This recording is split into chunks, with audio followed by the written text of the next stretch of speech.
wabarakatuh guys. Jumpa lagi Gadagal TV. Kita membahas topik yang lagi hangat, perang Ukraina dan Rusia guys. Sebenarnya Rusia yang invasi Ukraina dengan alasan untuk demilitarisasi dan denazifikasi Ukraina. Itu klaimnya Putin.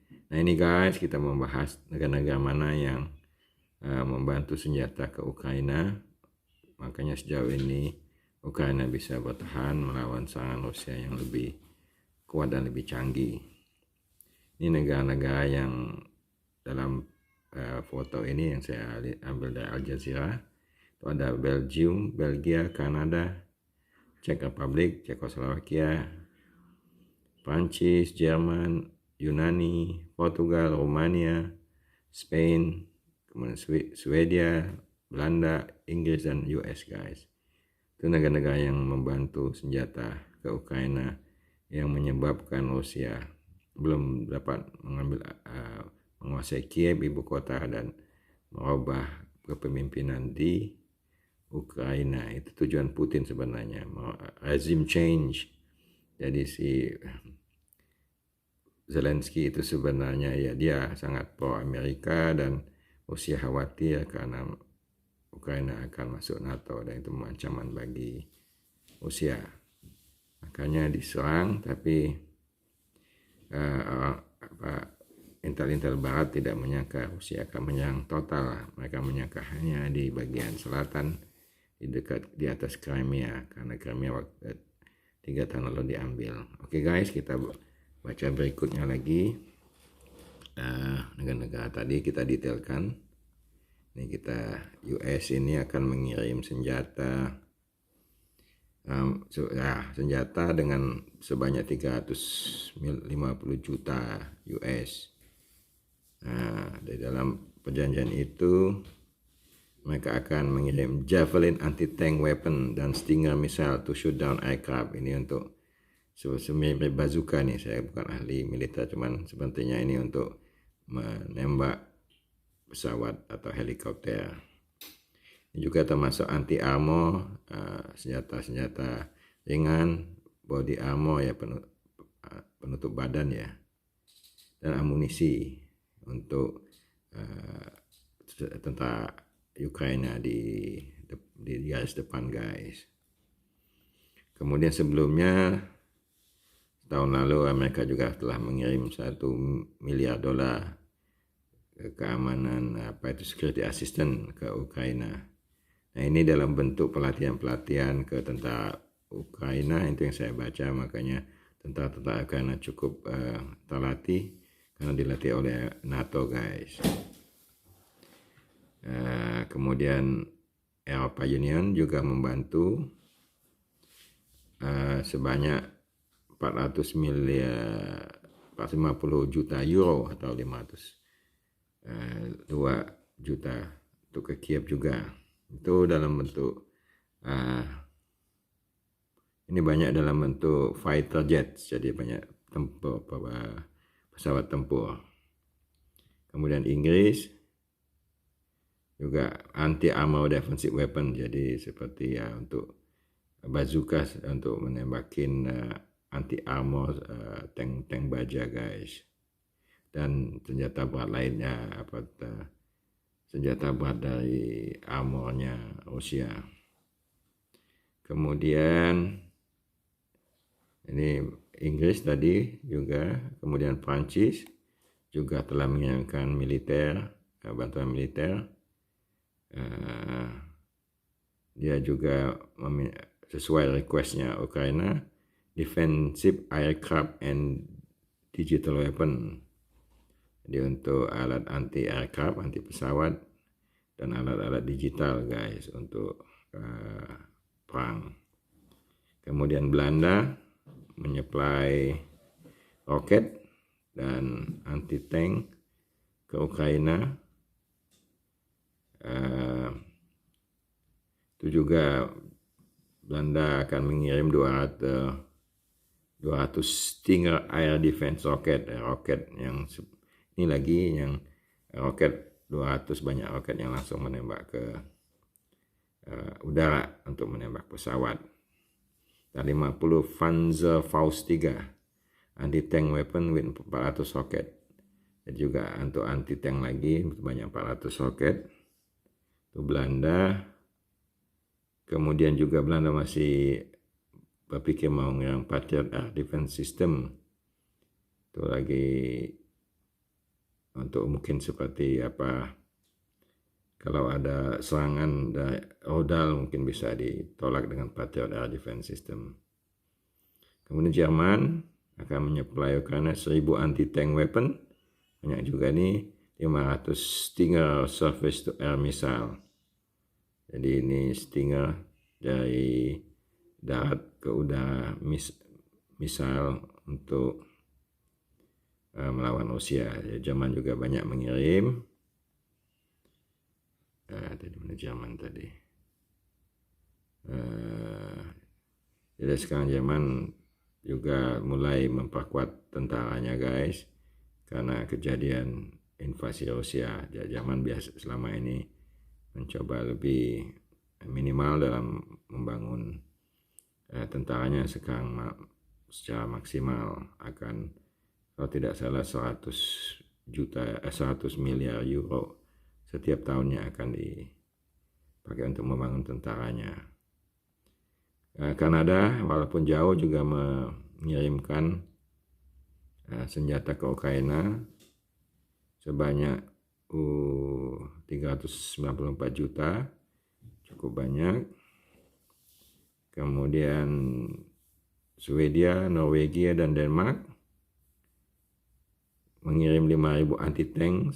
Jadi banyak banget, makanya Rusia terkendali tidak bisa maju dengan cepat. Dengan Denmark berkontribusi tadi, Denmark berkontribusi 2.700. Jadi Stockholm itu Swedia 5.000 anti-tank, kemudian Denmark 2.700. Norwegia juga mengirim helm dan badan anti peluru itu sebanyak 2.000, up to 2.000 dan juga 2.000 anti tank. Jadi memang Rusia akan maju dengan banyak tank dan panzer, makanya banyak dikirim misal atau untuk menyerang tank dan pesawat guys. Finland juga mengirim ke Ukraina 1.500 roket dan 2.500 senjata, 150.000 amunisi, dan 70.000 yaitu seperti makanan kalau nggak salah, fuel rations. Kemudian Belgia 3.000 automatic rifle, senjata otomatis, dan 2.000 anti tank, dan juga 3.800 minyak guys, ton minyak. Belgia, Portugal mengirimkan penglihatan malam, night vision goggle, kemudian vas anti peluru, baju atau jaket anti peluru, helm, granat, dan rifles ya, seperti senjata otomatis guys. Yunani mereka membantu dengan equipment, tidak disebut, tetapi sebagian juga membantu humanitarian.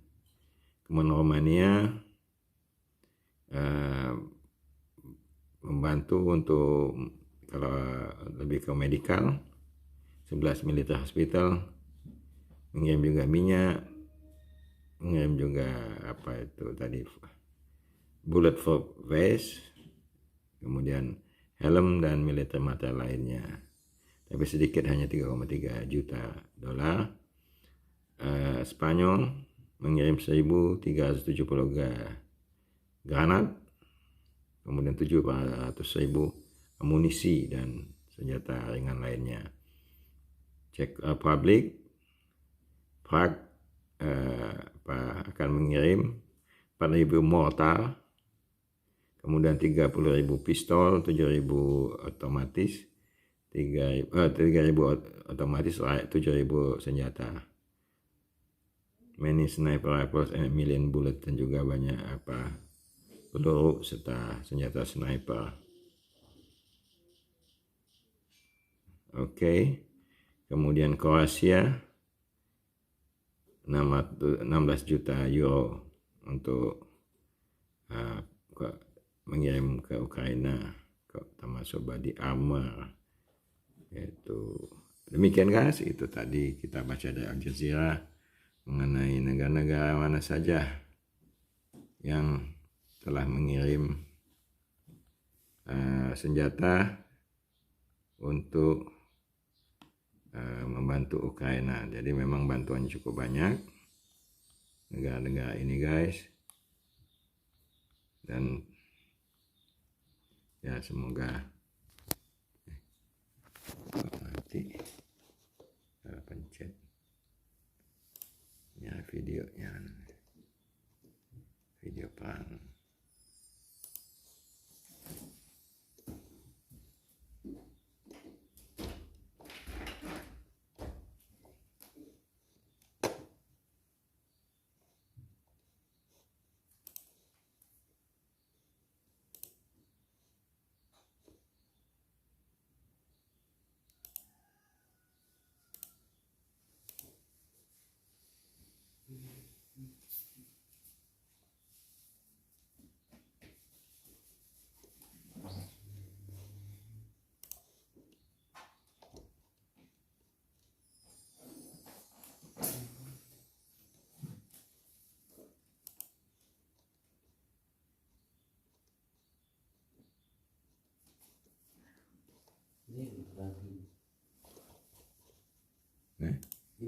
Dimarahin ya.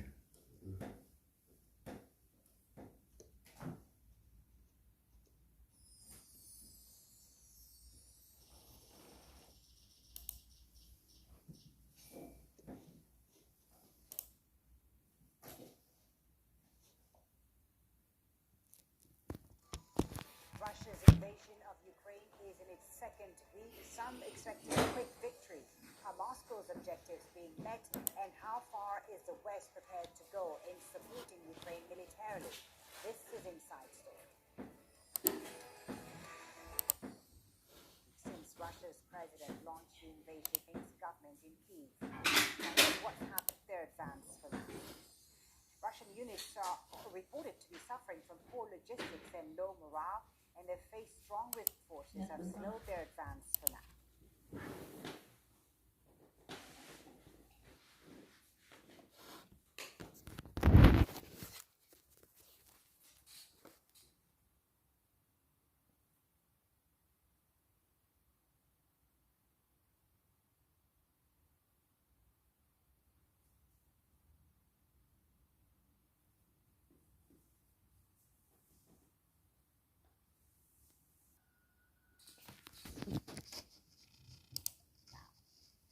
Russian units are reported to be suffering from poor logistics and low morale, and they face strong resistance from Ukrainian soldiers. Al Jazeera's Charles Stratford reports from Kharkiv, a city now in ruins. A man walks carefully down a street, totally destroyed. Russian bombs have ripped through these buildings, thrown in the blasts. Jadi ini daerah Kharkiv yang dibom sama Rusia. Jadi Rusia sebenarnya sekarang memakai strategi menembak jarak jauh, tidak mendekatkan tank dan pansernya ke daerah karena takut ditembak oleh bantuan-bantuan tadi. Jadi mereka menembak jarak jauh dari pesawat, helikopter, dan dari tank-tank jarak jauh. Jadi kelihatan bahwa bukan semua ini target militer, jadi ini sebagian perumahan orang Ukraina. Makanya jelas dunia melihat bahwa invasi Rusia bukannya Rusia yang ini diganggu sama Ukraina, ternyata Rusia lah yang invasi.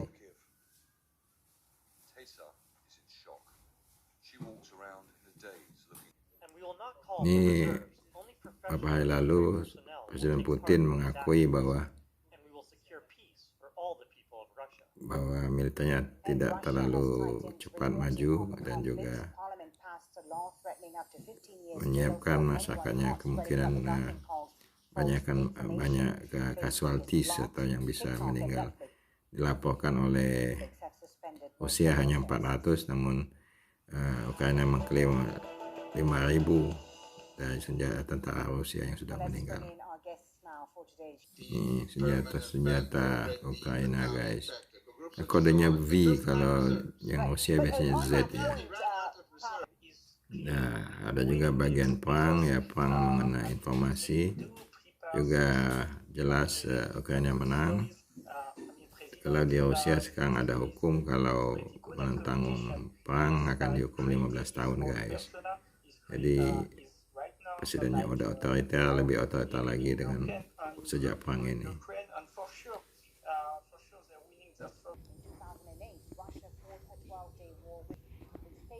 Di tahun 1999 Rusia mencoba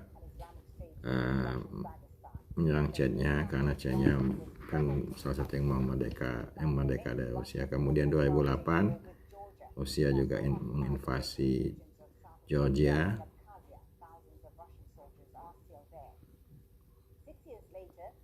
2014 Crimea yang diambil. Kemudian 2015 bantu di Syria yang menopang rezim otoriternya si Assad, guys.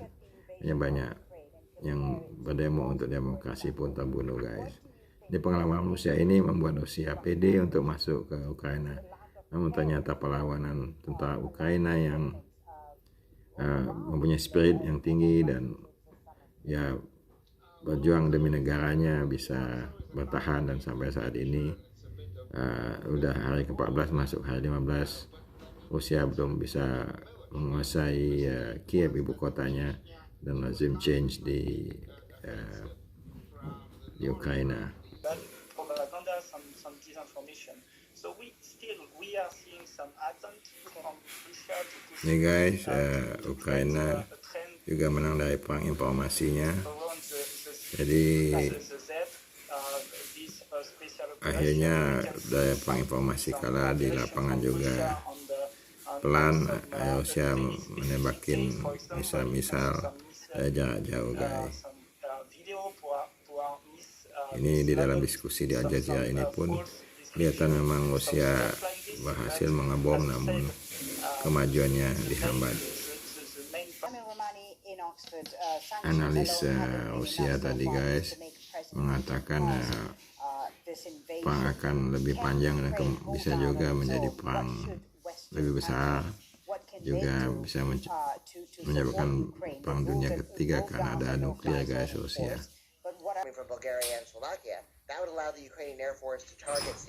Yang membahas mengenai kemungkinan pesawat-pesawat Polandia diberikan ke Ukraina, tapi sementara ini US tidak setuju, guys. Tapi itu suatu kemajuan menurut analis ini. And more support for cyber infrastructure, I think, would also be useful too. Like Ukraine's membership as an observer now in the Cyber NATO Deterrence Unit is a positive step, and I think they should be more integrated there too. Okay, thank you so much, gentlemen, for a very interesting discussion. Pavel Felgenhauer, Samuel Romani, and Baptiste Robert. And thank you as well for watching. You can always watch. Intinya dari Inside Story di Al Jazeera, memang seperti yang di YouTube saya, endgame-nya Rusia, mungkin endgame akan selesai setahun 2 tahun atau 3 tahun dengan jatuhnya Kiev atau Rusia mundur dari Ukraina. Semoga damai secepatnya, guys. Demikian, guys, analisa kita hari ini. Jangan lupa like, subscribe, dan komen. Gada-Gada TV membahas mengenai hal-hal yang perlu dibahas untuk mencapai bahagia dunia. Amin, amin, ya rabbal alamin. Assalamualaikum warahmatullahi wabarakatuh.